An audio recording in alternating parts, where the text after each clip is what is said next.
Kody, welcome back. How was your travel? How you feeling? Good and good. The last time I came over to Istanbul for East versus West, I didn't get here soon enough, and I had a ton of jet lag. So this time I wanted to make sure that I was acclimated to the time difference. So my daughter's traveling with me this time around, and we decided to stop in Scotland for a few days. So Awesome.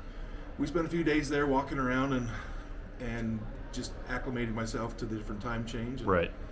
so hopefully I'm better off that regard. Yeah, fingers crossed, man. That's awesome. yeah. What's your weight at right now? 360-ish. Okay. Is that about normal for you? Is that high, low? Actually, it's a little bit higher than normal. I have been for the last, year or so. I've been around the 345 to 350. Mm-hmm. But I have put on a few extra pounds. I think it's good weight. I've been training a little bit better, so hopefully it's good weight. Awesome. Well, it looks like it. I like to start from the beginning. How did you first find arm wrestling? What's the story there? Oh, shoot. Which story should I tell? There's multiple, eh? Well, we all arm wrestled when we were young, right? Sure. I always seemed to be pretty good at it. I had an uncle, or not an uncle, a brother-in-law, that kind of taught me a little bit how to use my body and kind of engage my shoulder. I didn't know what it was back then, but at least I could use more of my core strength. So I got to be pretty good at it. And then in school, like in middle school, we had every year had an arm wrestling tournament. I'm naturally right-handed, but for some reason or another, I chose to arm wrestle left-handed in these school events. And I won that event every year. And then in high school, as a freshman, I won the whole school. Yeah. And left-handed? No, actually, in high school I went to right-handed. Really? Oh, interesting. They didn't do left-handed in high school. But anyway, I had a math teacher in middle school who was a arm wrestler, a competitive arm wrestler. So he had actually set up desks with little eraser pads as pin pads. I love it. That's so funny. We actually kind of arm wrestled legitimate rules back then. So it was interesting, a lot of fun. I enjoyed it a lot, and then it kind of went away. I didn't realize it was a sport until my first wife, her cousin was married to an arm wrestler, Robert Baxter. And he kind of got me into arm wrestling. Yeah. He introduced me to Bob Brown, and Bob Good dude. Brown has been my coach and taught me how to arm wrestle. And all of my success comes from, Robert for getting me into it, and Bob teaching me how to arm wrestle. Speaking of success, you are a WAF champion from the United States, which is a small group. How did that feel, being on that stage, winning Worlds? Was that just like a surreal moment for you? So I've been to Worlds 3 times. In 2002 I went. I didn't do very well. I think I took 6th or something. Then I took a big break in arm wrestling. My first wife and I got divorced. And I went away from arm wrestling for about 9.5 years. Mm-hmm. And that time I got remarried, and my now wife, who is very supportive and amazing to have in regards to this sport. She supports me so much. That's important. We were watching TV, watching WAL on ESPN, and I remember the left-hand super heavyweight championship was Travis Bajan and Eric Wafel. Mm-hmm. And when I had kind of retired from arm wrestling, I had beaten Eric Wafel. At the time, he was considered one of the best lefties in the world, and I thought, he's taking second place. Second place got $10,000, and I'm thinking, that's my money.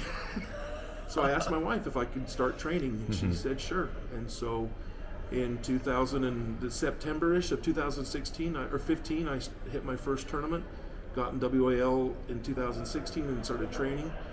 And then went back to Worlds in 2018 in here in Turkey, in Antalya. Ended up taking second to Ryan Espy in the Masters. The next year, 2019, we went to Romania. And I actually felt like I had a chance of winning the Masters World Championship. So I entered that, and I entered the Open Seniors class,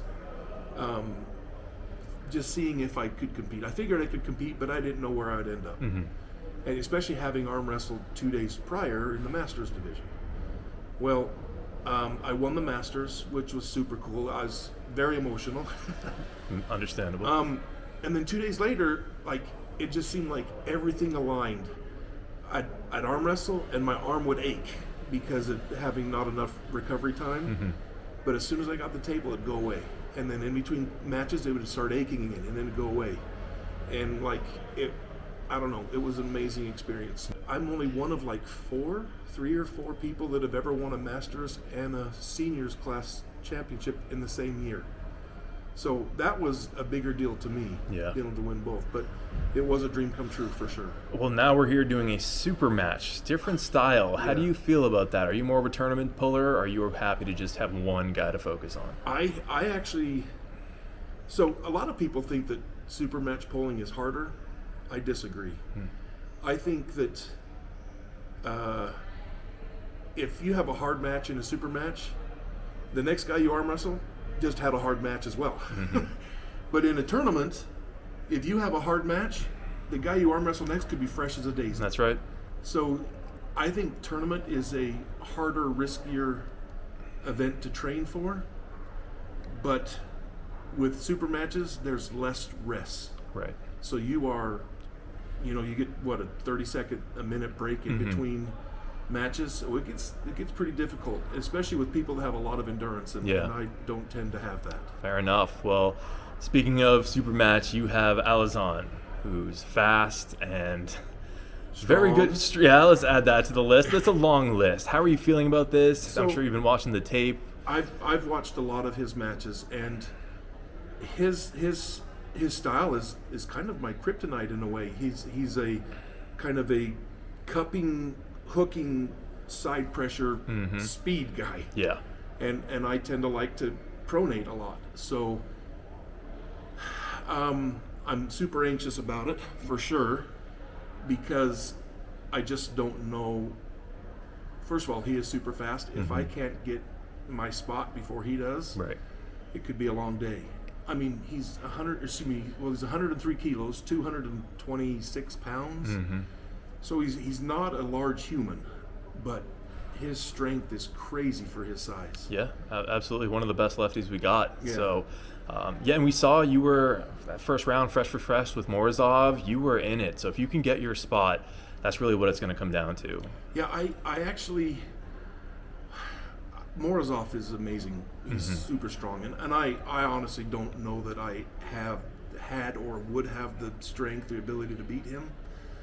But I feel like I was in the match to be the first round. Yeah, we all saw it. And I don't think that Alizhan is that much stronger than me.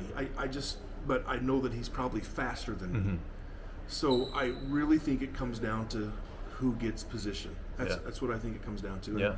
And hopefully I can do enough to stop him from sinking that hook. So tell us a little bit about how you train. Is it more table, more weights? What's life like in Cody's world? I grew up training. I mean, I was an adult, but I basically started training arm wrestling with Bob Brown and John Brezink and that group in Utah. So I kind of had the beliefs that rest is what, and I still believe this. I think that you can go and lift weights for 7 hours, but that's not what makes you stronger. It's the recovery after. The rest time is where you get your strength. Preach. And I always believed that table time was the way to go. However, this match, I have been in the gym 2 to 3 times a week preparing for it. So trying to get a little bit stronger, trying to get my connective tissue muscles, my core strength a little bit stronger, just so I can stay connected. Hopefully it'll pay off. I've also, since I broke my arm, I had a lot of pain in that forearm. I haven't had any of that for some time, so I'm feeling pretty healthy. Let's hope it all comes together. Love to hear it. So we got to end with a flex. Kody, let's see it. There it is. Hey, thank you so much for your time. Good luck. Thank you. Thank you for watching. Subscribe to catch more East vs. West content, and you can find a link to the pay-per-view in the description.